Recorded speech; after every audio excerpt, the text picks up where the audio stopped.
Commissioning jewelry is a great way to get exactly what you want. So watch this video to see the steps I went through to create this Desert Rose pendant for my client. And hopefully this will give you the confidence to commission your own jewelry. My client first heard about me on my social media. He then reached out to me, and during our initial phone call to talk about the brief and other things about the project, he told me that the only real criteria he had was the fact that it was going to be a pendant, and it was based on his wife's favorite flower, which is the desert rose. When I asked him follow-up questions to ask about design styles, he told me that my design style was very elven and reminded him of Lord of the Rings. Because he is an international client, I talk to him predominantly through video calls and messaging apps. So as much as he's a lovely man, I've never actually met him before. Hopefully one day when I go to Dubai. My design process starts with the brief, and then I take it onto the iPad. I load my inspirational images, and then I work from those. The reason I like working on the iPad is because it gives me a freedom that I don't find on paper. I find that on paper, any line I produce is a permanent line, even when I erase it. So on the iPad, I can just delete a layer and start again. So once I reach 3 final designs, I collect them into a mood board showing my inspiration and a couple of other pictures of similar jewelry so that they can get a better idea of what it will look like once it's finished. So here are the designs. So this is the first one, this is the second one, and this is the final one. The second one is the one my client decided that he wanted a refinement on, because although he liked the design, he wanted a few changes. This is the design refinement mood board that I prepared as a final design for my client. So I started off as a summary of what the design is, then giving them a couple of options on orientation, a couple of options on additional add-ons, but my client decided not to go for these. And then finally explaining the enamel colors and how I would work with them.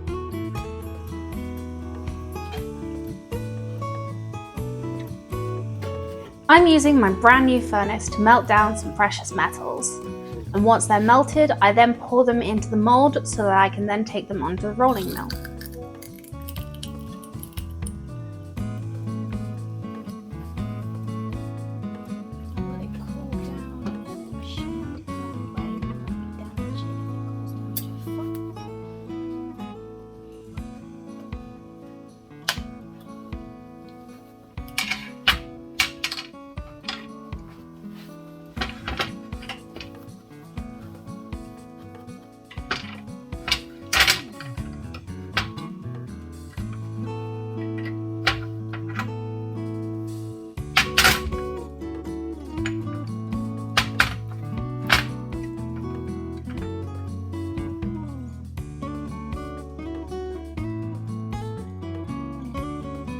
After rolling out the metal, I have glued on the image so that I have an accurate guide on where I'm cutting it out. Here you can see that I'm drilling the central hole. And then once I've done that and I've cut it completely out, I'm going to use my pliers to shape the petals until they have a lifelike look. Then I'll move on to the filigree. So this takes a lot of checking and making sure that I'm doing it accurately based on my drawing. And I've also made sure that the drawing is to scale. But this also takes a lot of fire and heating to make sure that it is pliable and that I can manipulate it as I need to.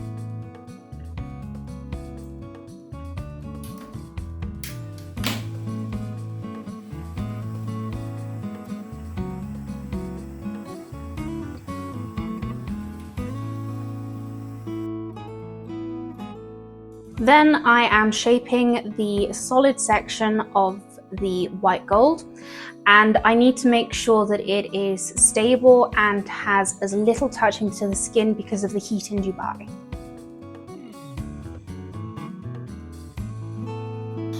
And finally, I'm attaching join points so that once the flower is enameled, I can then join it to the frame to be as secure as possible. The enameling process starts with the ground glass that I acquire from external sources. I then grind it and clean it in a pestle and mortar with some purified water to get the colours I need. I then do experiments to see what the colour comes out like.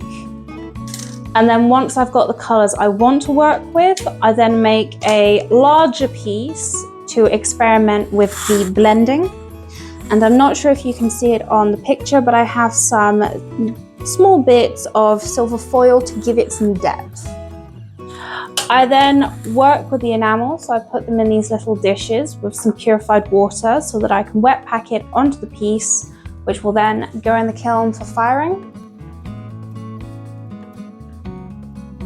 I keep the kiln at 800 degrees because this is, generally speaking, the best temperature to work at, because a lot of pieces will go in and melt at a slightly lower temperature, but then I can take it out sooner, and if they fire at a slightly higher temperature, I can leave them in a little bit longer.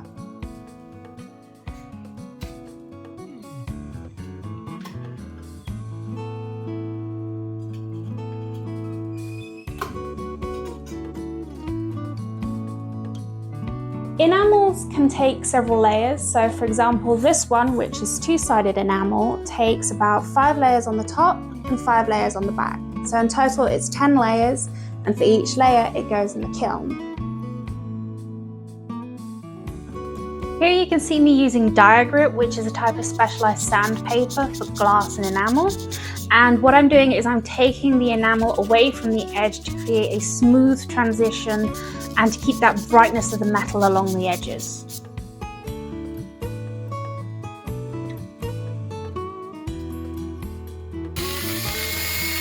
When I'm polishing it, it can be a bit of a messy process, so when I come out of it on the other end, no matter how well I protect myself, as you can see from my hands, it's a bit everywhere.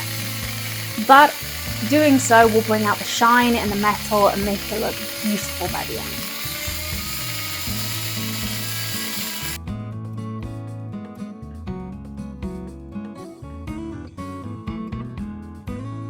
As you can see, the final piece came out almost identical to the final design. I then went off and took photographs with a lovely model from the local area. Discussing with my client is one of the key factors in doing a design. And when we started, we discussed the possibilities of gemstones and decided against it. However, once seeing the final photos, my client chose to add a gemstone in the middle. Now, this is perfectly fine. This is a personal piece for him, his wife, so changing his mind is always a valid option. However, we did discuss the potential risks involved with setting a gemstone in the middle, because with the enamel, it can be quite fragile if I apply too much pressure. Thankfully, as you can see here, I'm doing the final setting and it came out perfectly fine.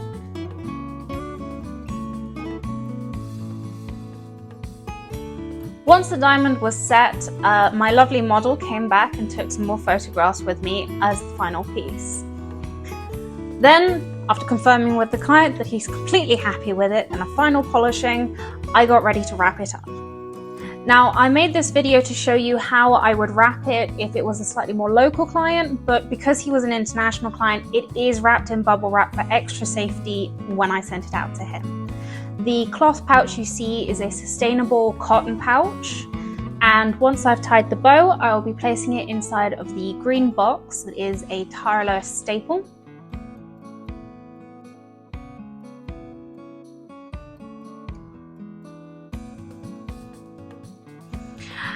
Once that's inside, I will be adding the triangle with a QR code with a link to my website and the blog post about jewellery care, as well as including the GIA certificate for the diamond for insurance purposes.